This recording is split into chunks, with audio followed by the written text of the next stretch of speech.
लोकसभा में खुदरा में एफडीआई पर कल से जारी बहस के बाद आज होगा मतदान। भाजपा ने फैसले को वापस लेने की मांग। कांग्रेस ने कहा एफडीआई से किसानों और छोटे उद्योगों को होगा फायदा। तृणमूल कांग्रेस, सपा और बसपा ने एफडीआई का किया विरोध। संसदीय कार्य मंत्री कमलनाथ ने सभी दलों से खुदरा क्षेत्र में एफडीआई के पक्ष में मतदान करने की अपील। उच्चतम न्यायालय ने प्रणब मुखर्जी के राष्ट्रपति चुने जाने को चुनौती देने वाली पीए संगमा की याचिका को किया खारिज। आम आदमी पार्टी के नेता अरविंद केजरीवाल ने गुजरात के मुख्यमंत्री नरेंद्र मोदी पर बिजली खरीद, जमीन और गैस फील्ड आवंटन में अदानी समूह को अवैध रूप से फायदा पहुंचाने का लगाया आरोप। कहा इस घोटाले में 20,000 करोड़ रुपए का हुआ नुकसान।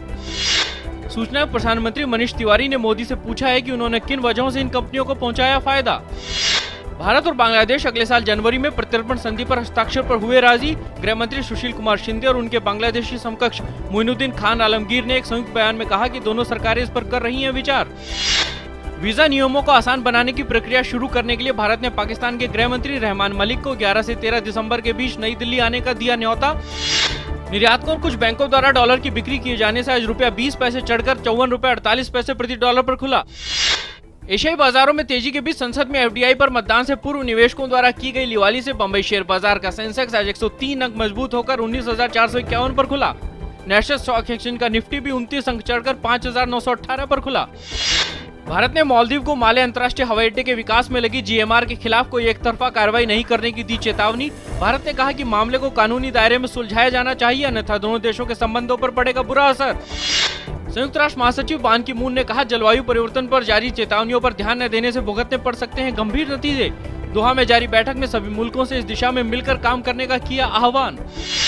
मिस्र में राष्ट्रपति मोहम्मद मुर्सी के खिलाफ प्रदर्शन हुए और भी तेज। हजारों प्रदर्शनकारियों की बुलंद आवाज के आगे मुर्सी ने छोड़ा राष्ट्रपति भवन। नए संविधान पर 15 दिसंबर को जनमत संग्रह कराने के फैसले पर देश भर में हो रहे हैं प्रदर्शन। नाटो ने तुर्की की दक्षिणी सीमा पर पैट्रियोटिक एंटी मिसाइल सिस्टम तैनात करने की घोषणा की। नाटो ने फैसला सीरियाई विद्रोहियों और राष्ट्रपति बशर असद के बीच जारी संघर्ष को देखते हुए किया।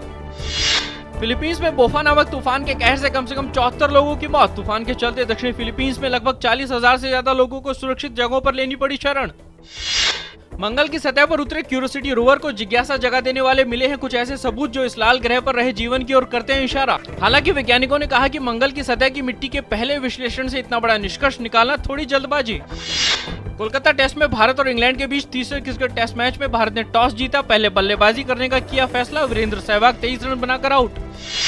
अंतर्राष्ट्रीय ओलंपिक समिति ने भारतीय ओलंपिक संघ को किया निलंबित। आईओसी ने आईओए के चुनाव खेल संहिता के मुताबिक नहीं होने पर की भारत की मान्यता रद्द।